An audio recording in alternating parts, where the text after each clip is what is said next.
Buenos días, hola, hola. Buenos Buenos días, días, profesor. profesor. Buenos días, profesor. Buenos días, ¿qué tal, qué tal? Buenos días. Buenos días, profesor. Estoy iniciando la grabación, un momento, por favor. Voy a compartir pantalla. Díganme, por favor, en qué punto nos quedamos la clase anterior. Estamos viendo la filosofía de los presocráticos. ¿Se acuerdan en qué punto nos quedamos?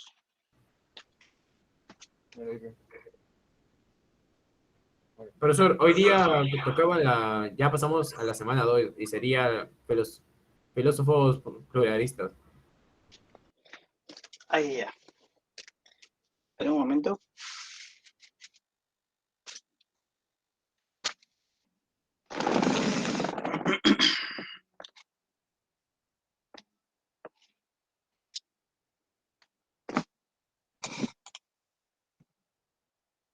Yo les había dado las claves de la semana 1, ¿no? Les estoy volviendo a dar las claves de la semana 1 nuevamente, ¿ya?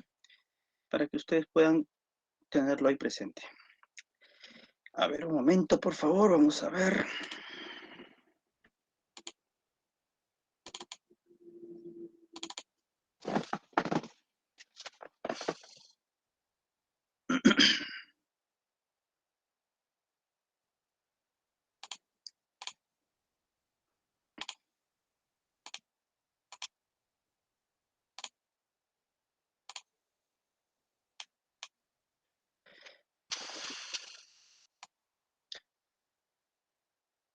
Indíquenme, por favor, si se ve mi diapositiva. Sí, se ve. profesor. Nosotros ya hemos abordado esto, ¿no? Ya hemos visto a Tales de Mileto, ¿no? ¿Verdad? ¿O todavía no? Sí, hemos Sí, visto, nos ¿no? quedamos en Sí, Heráclito. seguimos. Ay, ay, ay, ya. Nos quedamos en Heráclito, profe. ¿Hicimos Heráclito o faltaba hacer Heráclito? Ya hicimos Sí, Heráclito. Ah, ya, perfecto. Entonces nos faltan los pluralistas. Ya, perfecto, perfecto. Eso es lo que quería tener bien presente. Entonces continuamos. A ver, como ustedes deben recordar por la clase anterior, el filósofo Parménides, aquí lo coloco, quien sostuvo que es el ser, el principio de todo lo que existe, sostuvo que en tanto el ser es lo que hace que todas las cosas sean, y el ser es inmutable, entonces todas las cosas son inmutables. Parménides, pues, es el filósofo de la inmutabilidad. Aquel que dice que nada cambia. Por el otro lado tenemos a Heráclito, a quien también abordamos, y este autor sostiene que es el fuego, el arjé. Este fuego es siempre mutable, ¿no? Es el filósofo de la mutabilidad, es decir, de la idea según la cual todo cambia. La filosofía tiene recién, pues, un siglo o menos de existencia y ya ha llegado a este entrampamiento. ¿La realidad es inmutable o no lo es? Para ello, van a surgir los filósofos pluralistas para intentar dar una solución al problema generado sobre el cambio por Parménides y Heráclito. Empédocles de Agrigento es el primero que tratará de sintetizar y dar una solución a este problema.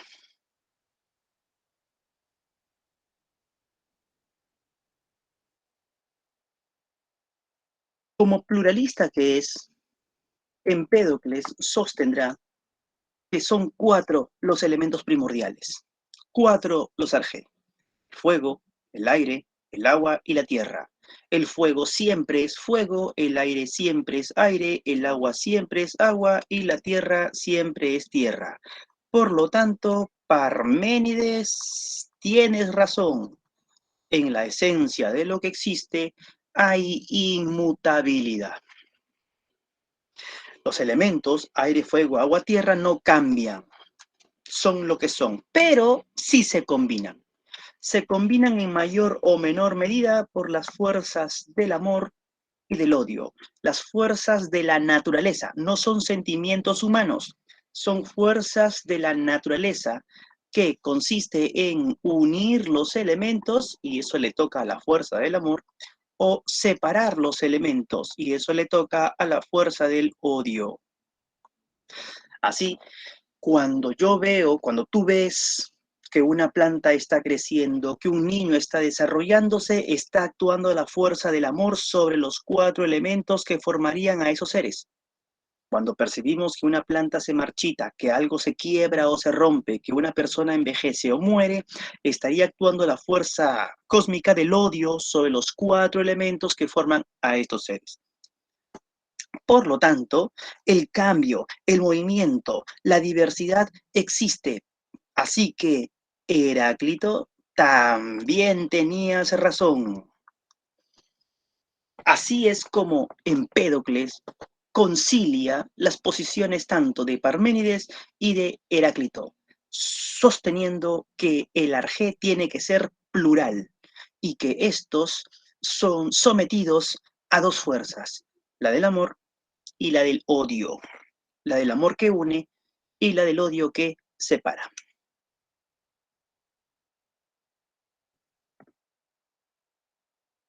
Anaxágoras. Anaxágoras de la ciudad de Clazomene. Anaxágoras no estará de acuerdo con el pensamiento de Empédocles. Anaxágoras, ¿no?, sostendrá que tanto los elementos agua, tierra, aire y fuego estarán constituidos de pequeñas semillitas, de pequeños corpúsculos muy chiquititos.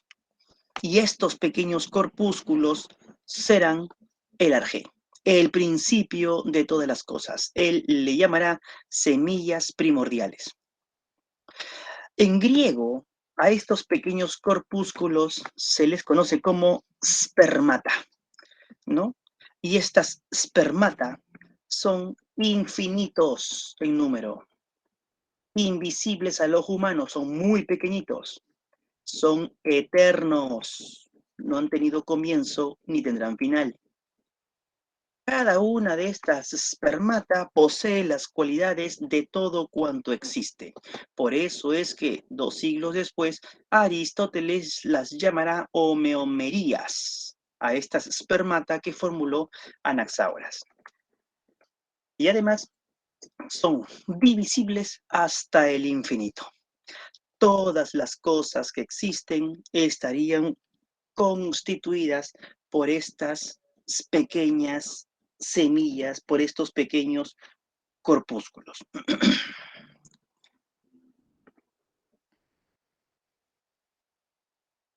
Pero, como ustedes se podrán percatar, si dejamos tan solo que las semillas formen lo que existe, entonces podrían formar cualquier cosa.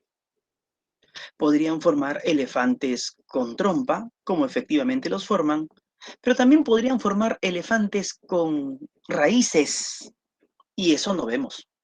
Podrían formar árboles con ramas, como efectivamente lo forman, pero también podrían formar árboles con orejas, y eso no vemos. ¿Por qué entonces, se preguntaba Anaxágoras, las semillas forman ciertas cosas y no otras? ¿Por qué hay un orden en la naturaleza? ¿Son las semillas acaso entes vivientes? No, decía Anaxágoras.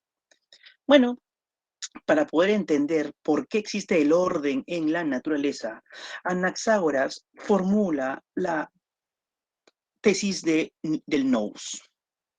El nous o el nous es como una mente ordenadora, como una inteligencia universal. No es un dios, es como decía Anaxágoras, es como si fuese un fluido muy fino, muy tenue, que se mete entre los recovecos de las semillas, dotando a las semillas de esa inteligencia para que las semillas puedan saber qué formar, ¿no? Por eso en la naturaleza no hay cualquier cosa, hay ciertas cosas en un cierto orden, pues este nous es el que establece ese orden en el universo. ¿Se comprendió? Mientras que Heráclito hablaba de que el orden lo impone una ley universal, mientras que Empédocles sostiene que lo que existe en la naturaleza se debe a esta confluencia entre las fuerzas del amor y del odio, Anaxágoras sostendrá la existencia del nous.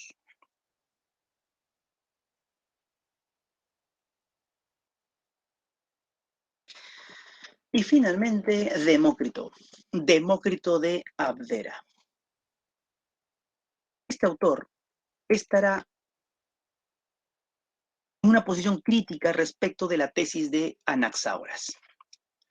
Para Demócrito, en realidad, si las cosas fueran como semillitas, si las cosas estuvieran formadas por una especie de semillitas, ¿no? Una especie de bolitas, ¿no? El mundo no existiría. Todo se derramaría, ¿no? Es como si tú quisieras formar algo a partir de bolitas, ¿no? Simplemente se te cae todo, pues no podrías ni siquiera formar nada. Bueno, Demócrito reflexionaba algo así. Las cosas del mundo no pueden estar formados por bolitas, por semillitas. No obstante, tienen que estar formadas por algo que son muy pequeñitos y que él llamó átomos.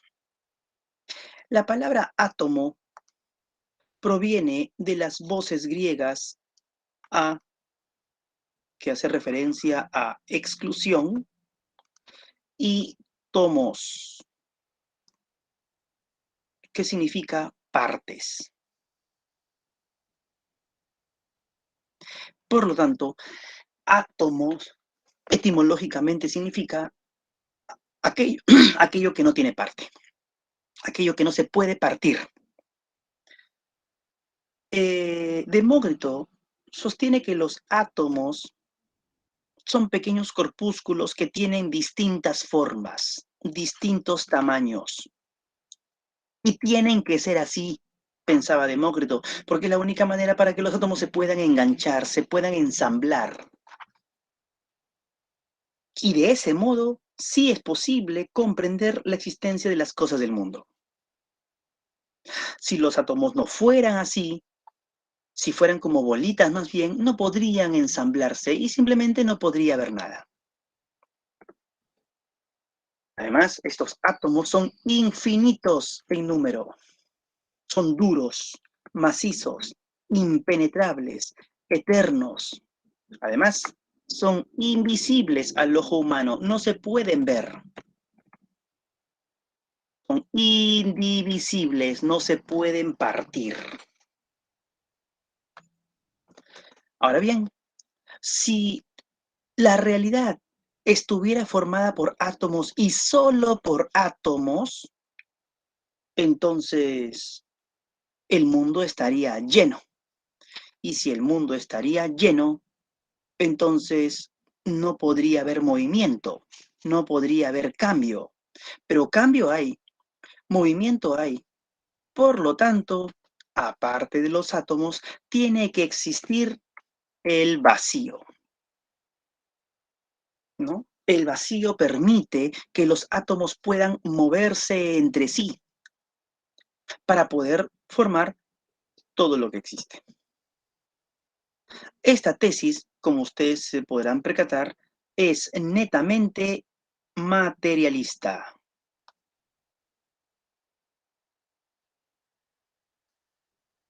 Un materialismo a ultranza que sostiene que el alma humana también estaría formada por átomos. Incluso los dioses, pensaba Demócrito, tendrían que estar formados por átomos. Y los átomos son materiales, por ende todo es material. Y cuando el hombre muere, los átomos de su cuerpo se disgregan y asimismo también los átomos de su alma. No hay, por lo tanto, ninguna vida después de la muerte. Debes comprender que esta posición materialista, atomista de Demócrito va a ser muy, muy criticada por las posiciones anteriores. Platón detestó esta postura. Aristóteles no estuvo a favor del atomismo de Demócrito y lo va a criticar también, ¿no? Tanto Platón como Aristóteles son pensadores que van a influenciar notablemente en el pensamiento occidental. Por lo tanto, la teoría atomista de Demócrito quedará olvidada por siglos. Solo será recuperada en su esencia en el siglo XVIII, ya con la ciencia moderna, pero bajo una visión atómica muy, muy distinta. Pero en su esencia se mantiene todavía cierta idea de que algo indivisible debe existir, que finalmente es la esencia del pensamiento democristiano.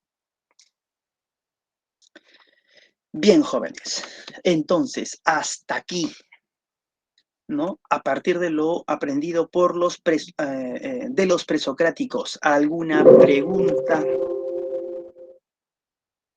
Brian en el chat me escribe, entonces, si se puede conservar los átomos, si se pueden conservar los átomos, ¿seríamos inmortales?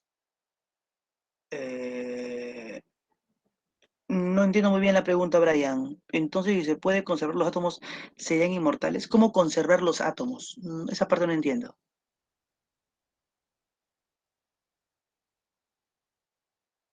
Profesor, disculpe, una pregunta. Dime. El nous fue la tesis de Anaxágoras, ¿cierto? Así es. Que sostenía toda la parte de las semillas. Sí, okay, Anaxágoras. Listo, sí. listo.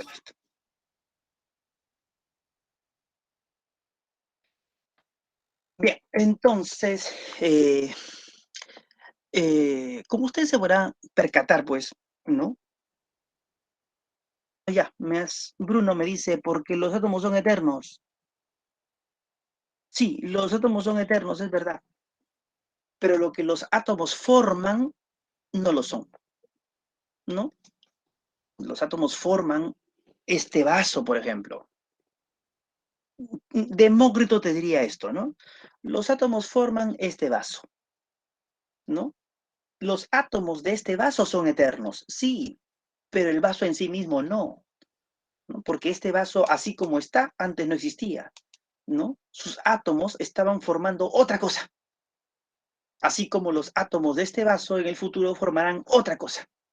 Entonces, el vaso como tal no es eterno, ¿no? Lo que son eternos son sus constituyentes. Jack me dice, o sea, los átomos solos son eternos, pero los átomos que componen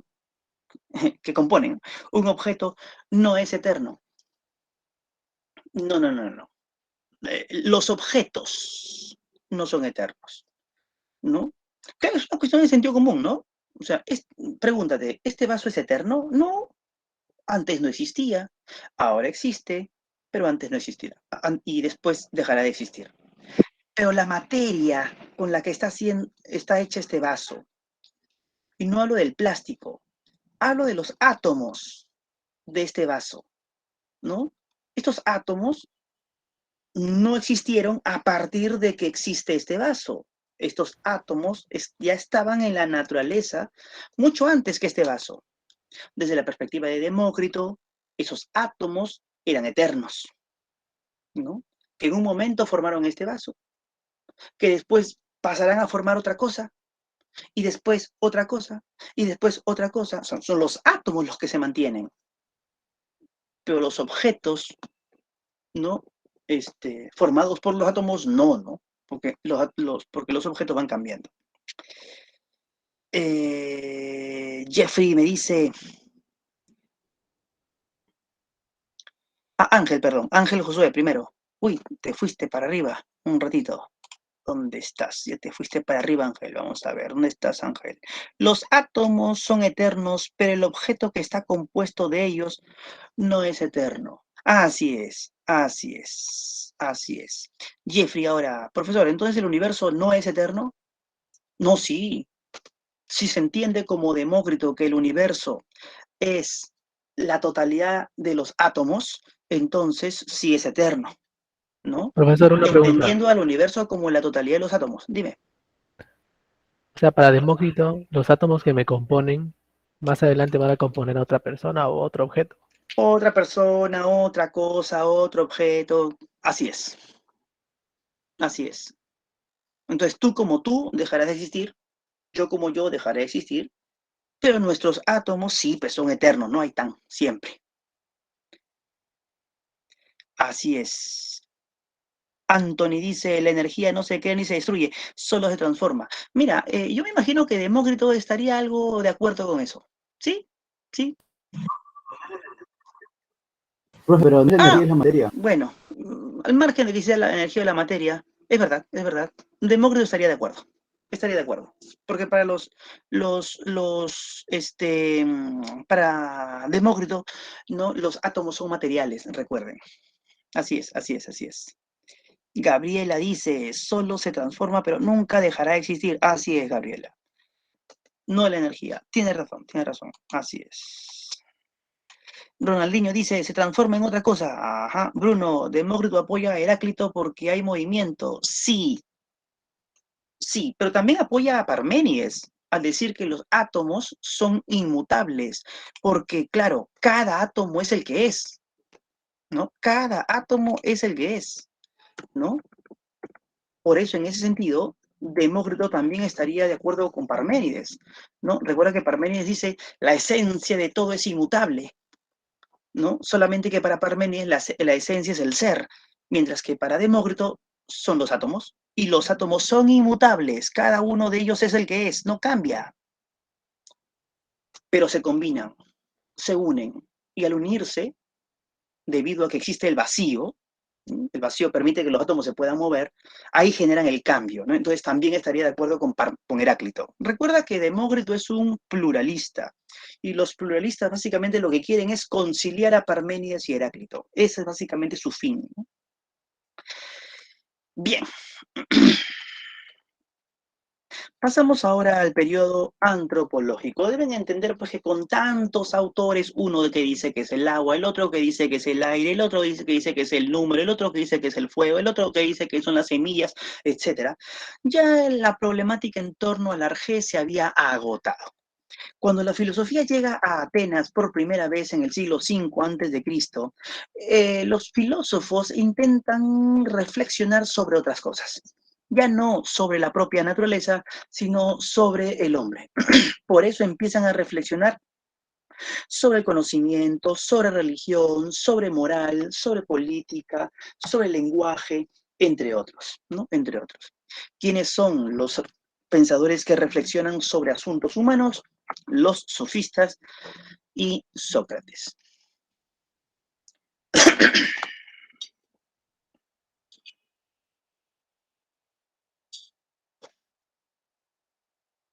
La palabra sofista proviene del griego sophos.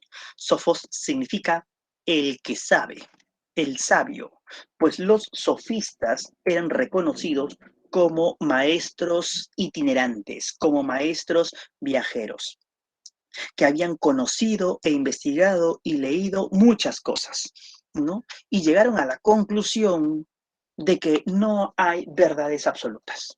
La verdad absoluta no existe. Que lo que para mí es bueno, de repente para otro no lo sea. Que lo que para mí es bello, de repente en otra cultura no lo sea.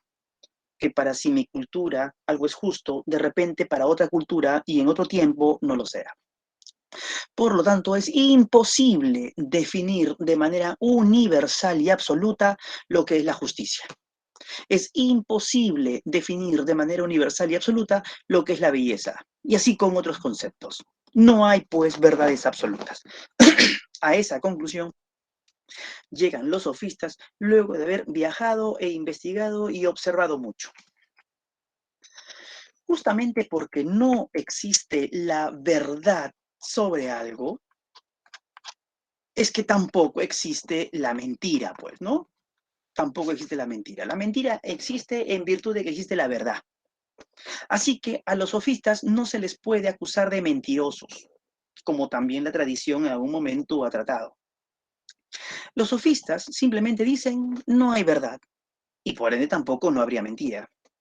Así que a ellos les interesa sobre todo la enseñanza de la retórica. ¿Qué es la retórica? Es la persuasión, ¿no? Es la persuasión, ¿no? La retórica es el arte de persuadir, es el arte de convencer, ¿no? Es el arte de hacer que ciertas opiniones o creencias, ¿no?, aparezcan como si fueran verdad ante los ojos de los demás, ¿no? Como no existe la verdad en mayúscula, ¿no?, entonces tenemos que hacer que ciertas verdades en minúscula, es decir, opiniones, creencias, aparezcan ante los demás como si fueran verdaderas, solo como si fueran, sabiendo que no lo son. Eso es la retórica, ¿no? Además, siendo los sofistas grandes intelectuales y conocedores de una serie de temas, ¿no?, cobraban por enseñar. Recuerdan que llegan a una Atenas, la Atenas del siglo V, la Atenas de Pericles, en donde esta ciudad está pasando por un momento de gloria. Seguramente en sus cursos de historia universal les habrán hablado de el siglo de Pericles, que básicamente hace referencia a la Atenas de Pericles. Es en esta Atenas grandiosa porque aquí se desarrollan el arte, la arquitectura, la filosofía, el conocimiento, la ciencia, ¿no? Es en esta Atenas a la que llegan los sofistas. Y hay mucha gente adinerada. Y esta gente quiere aprender. Y los sofistas están dispuestos a enseñar, pero cobrando. Y cobrando grandes sumas de dinero. Los sofistas, además, sostendrán que la virtud puede ser enseñada. ¿Quieres ser tú un hombre de bien? El sofista te enseña. Porque virtud significa aquellas cualidades que nos hacen mejores. Los representantes de la sofística antigua griega son Protágoras y Gorgias. Recuerden que estamos hablando de un grupo de intelectuales, los sofistas, que fueron muchos. Pero aquí, brevemente, tan solo hablaremos de dos de ellos. Protágoras. Protágoras de la ciudad de Abdera. Fue un sofós, un sabio. Sostuvo que no hay verdad única ni última. Toda verdad es relativa.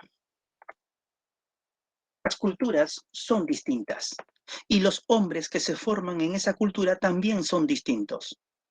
El hombre es el que determina lo que son las cosas, el que determina el valor de las cosas. Por ende, sostiene Protágoras que el hombre finalmente es la medida de todas las cosas.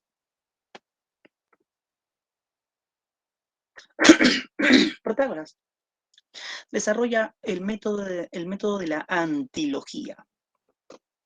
La antilogía, antilogos, antipalabra, antidiscurso, es un método que afirma que es posible defender dos tesis contrarias con los mismos argumentos, ¿no? Es posible defender dos tesis contrarias con los mismos argumentos. Y para ello les cuento una pequeña historia. Que si es verdad o es mentira, bueno, o es leyenda, bueno, eso ya se pierde. Pero lo cierto es que muestra muy bien, es un buen ejemplo de esta antilogía. Cuentan por ahí que un alumno se acerca a Protágoras y le pide que le enseñe el arte de convencer, el arte de persuadir. Protágoras acepta, bajo la condición de que al final de la clase, al final del curso, perdón, le pagará. Bueno, pasan algunas semanas, termina el curso y Protágoras le pide el pago. El alumno le dice: si me has enseñado bien el arte de convencer, entonces trataré de convencerte de no pagarte. Si lo logro, no te pagaré, porque te habré convencido. ¿No? Ahora, si no logro convencerte, igual no te pagaré, porque significa que me habrías enseñado mal. Protágoras, ducho en estas tretas lingüísticas, le dice: al contrario, si me convences de no pagarme, significa que has aprendido bien, lo que significa que te enseñé bien. Así que yo he cumplido, por lo que tendrás que pagarme. Y si no me convences, tendrás que pagarme igual por no haberme convencido.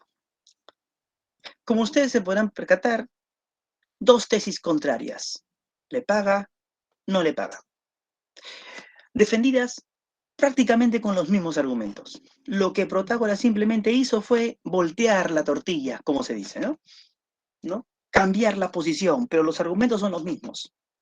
Eso es un método de la antilogía, y dicen que Protágoras era un maestro en el uso de esta técnica.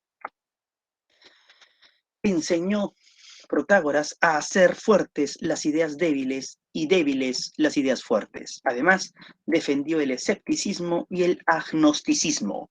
El escepticismo, la idea según la cual no hay verdades últimas, y el agnosticismo, la idea según la cual sobre los dioses no se debe mencionar nada, porque no conocemos su naturaleza.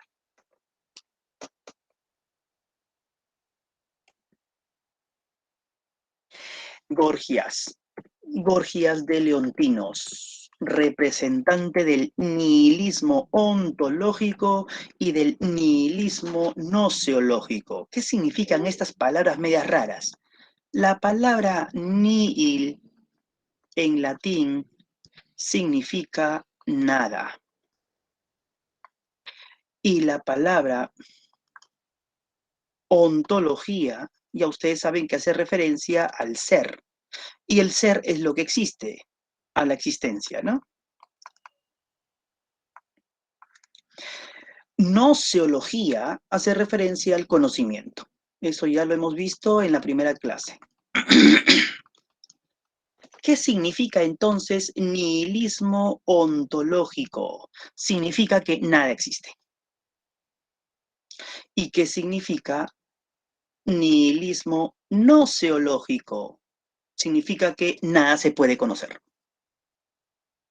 Esas justamente son las tesis de Gorgias.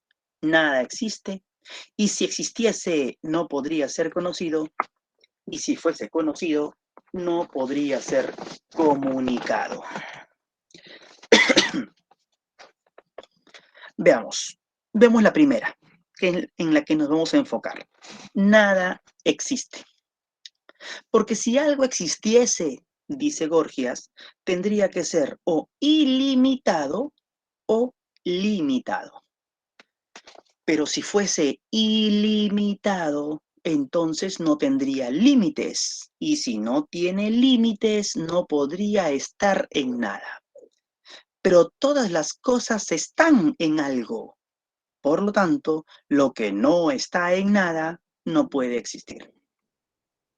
Ahora bien, si fuese limitado, tendría que antes no haber existido, ¿no? Porque lo que tiene límites temporales también.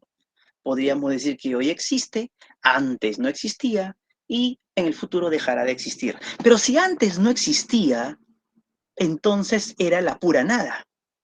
De la nada, nada sale. Por ende, tampoco podría hoy existir. Por lo tanto, no existe, nada existe, ¿no?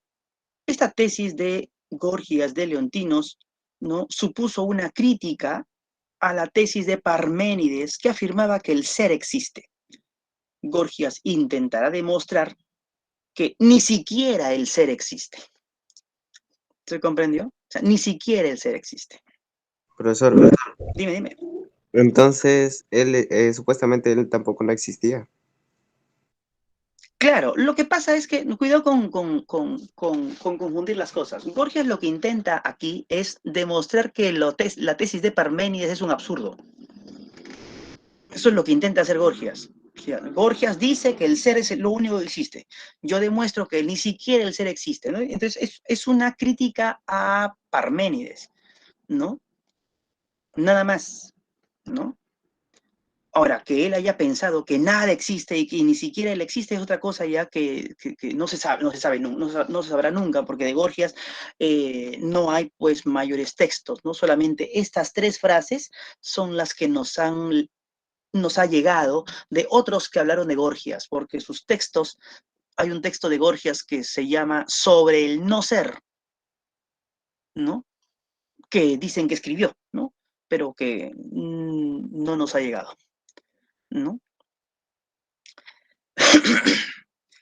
Bien.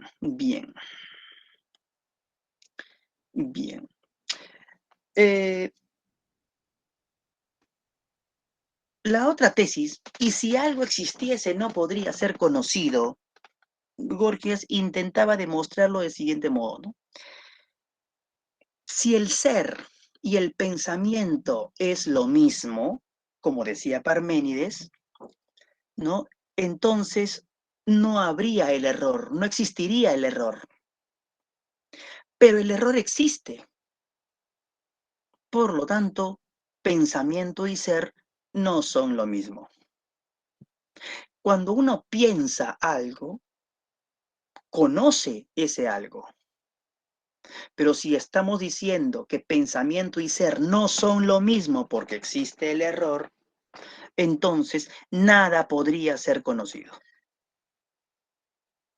Ahora bien, si algo fuese conocido, no podría ser comunicado. Si yo lograse conocer algo, dice Gorgias, ¿cómo podría comunicárselo a otro? Si las palabras son. Las palabras no reflejan las cosas. Si yo digo, por ejemplo, pelota, lo que yo te estoy diciendo no es una pelota. Es simplemente un conjunto de sonidos. Si yo te digo, el niño juega a la pelota, parece que te estoy comunicando algo, pero en el fondo lo único que tú estás escuchando es un conjunto de sonidos. Lo que yo te estoy diciendo no es un niño jugando a la pelota, es un conjunto de palabras. Entonces, ¿cómo realmente podemos comunicarnos?, se pregunta Gorgias. No podemos simplemente. Porque comunicar implica informar sobre algún hecho. Pero los hechos son distintos de las palabras y toda comunicación se hace por las palabras. Por lo tanto, jamás podremos comunicar ningún hecho. Es pues un nihilismo radical el que Gorgias está defendiendo, ¿no?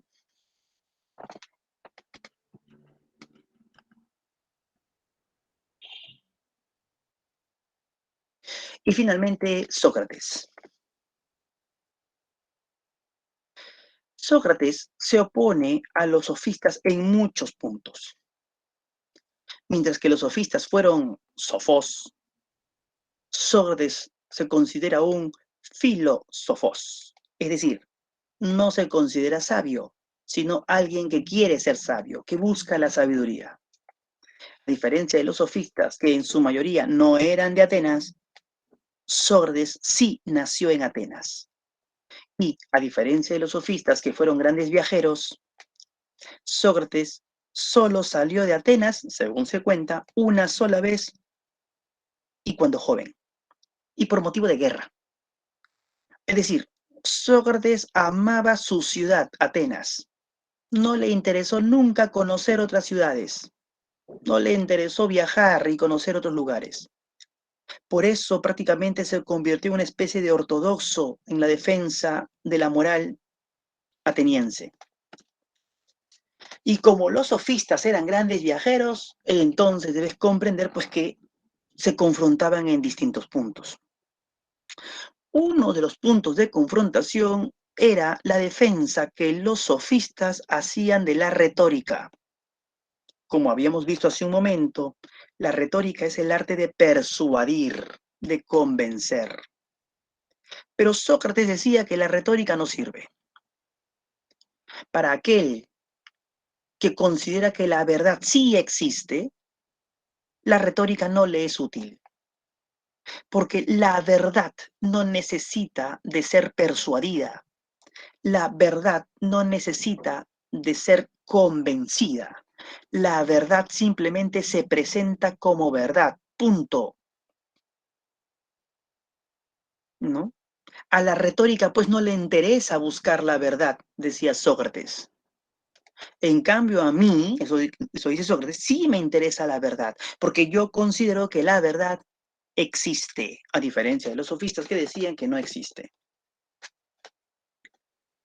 Sócrates, también a diferencia de los sofistas, nunca cobró por enseñar, porque la tradición griega suponía que el conocimiento, la sabiduría, es una posesión de los dioses.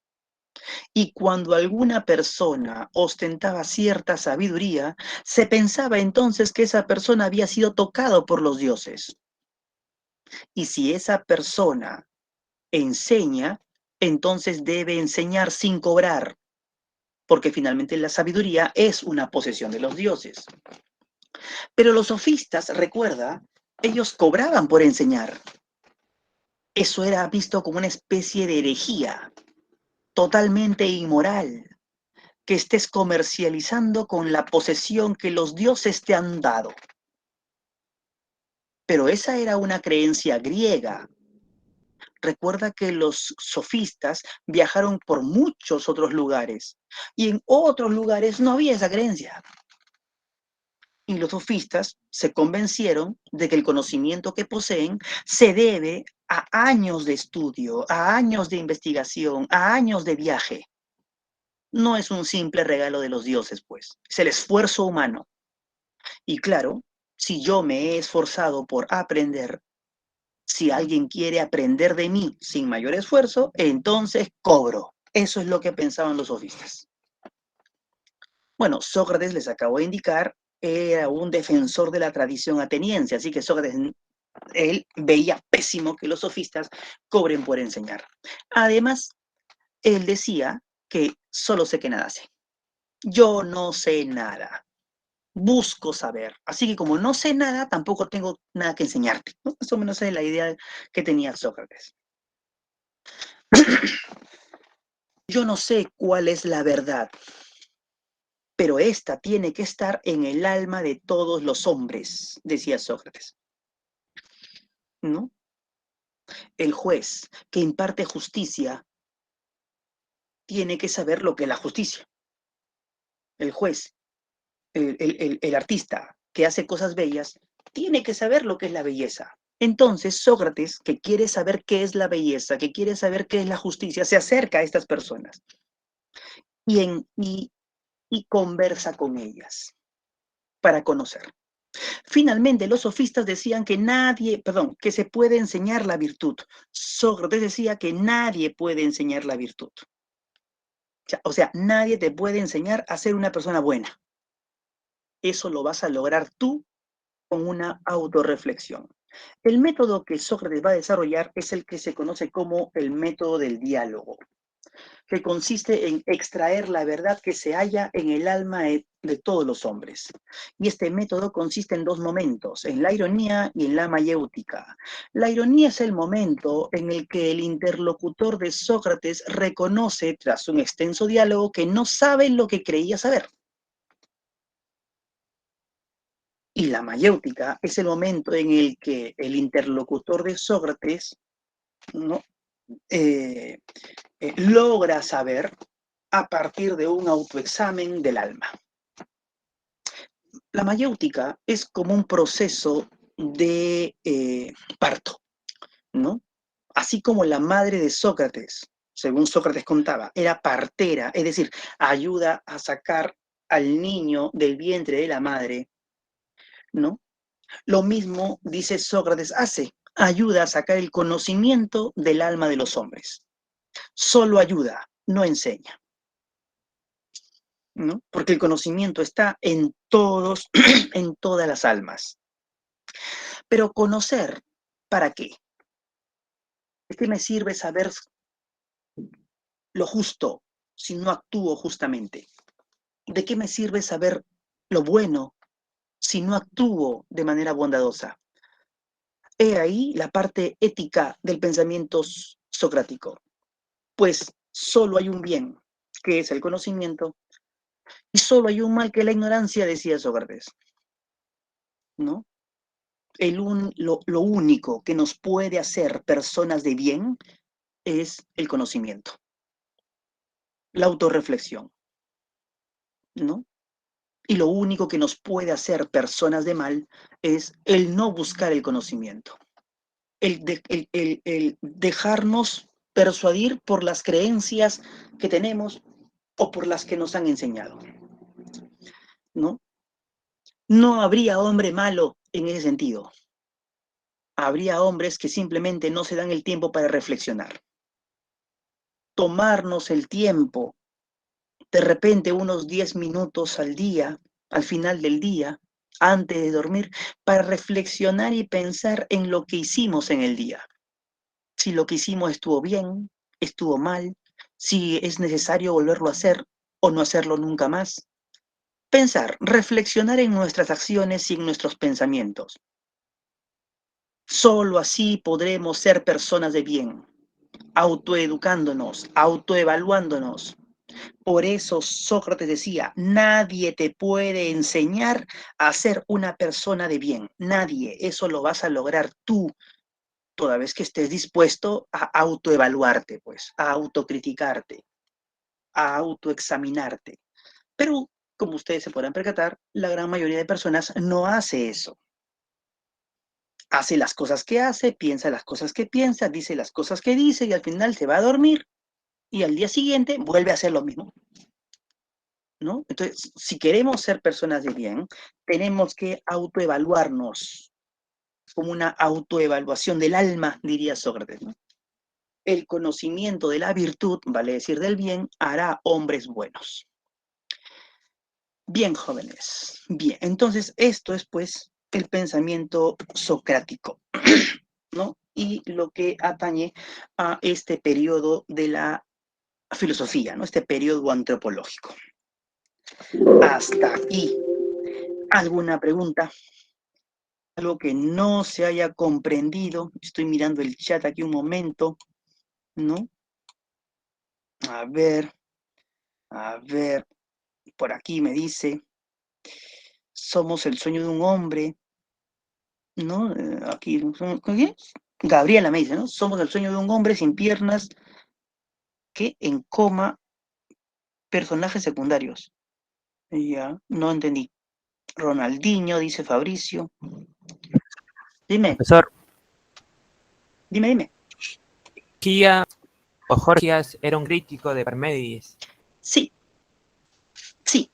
Debes comprender pues, que Parménides, al decirnos que nada cambia, que todo es una unidad, que todo es una ilusión, etc., supuso pues tener muchos críticos, ¿no? Mucha gente que Profe. decía, oye, ¿qué estás hablando, no? Dime. Pero también hay una corriente nihilista, o sea, no es el único. O sea, él tal vez hizo eso para criticar la idea de Parménides, pero en realidad también hay nihilistas. Que son, Claro que sí, claro. ¿No? Gorgias pues, fue un filósofo, un pensador, un sofista importante en su época, y tuvo pues sus seguidores también, ¿no? Por supuesto que sí. Así es. Y la corriente nihilista es vasta, ¿no? Gorgias inicia un nihilismo ontológico y nociológico, pues después va a haber otros tipos de nihilismos como nihilismos axiológicos, nihilismos éticos y otro tipo de nihilismo, ¿no? Así es. Bien, jóvenes, entonces dejo de grabar, ya van a ser las 11 para que entre su otro profesor.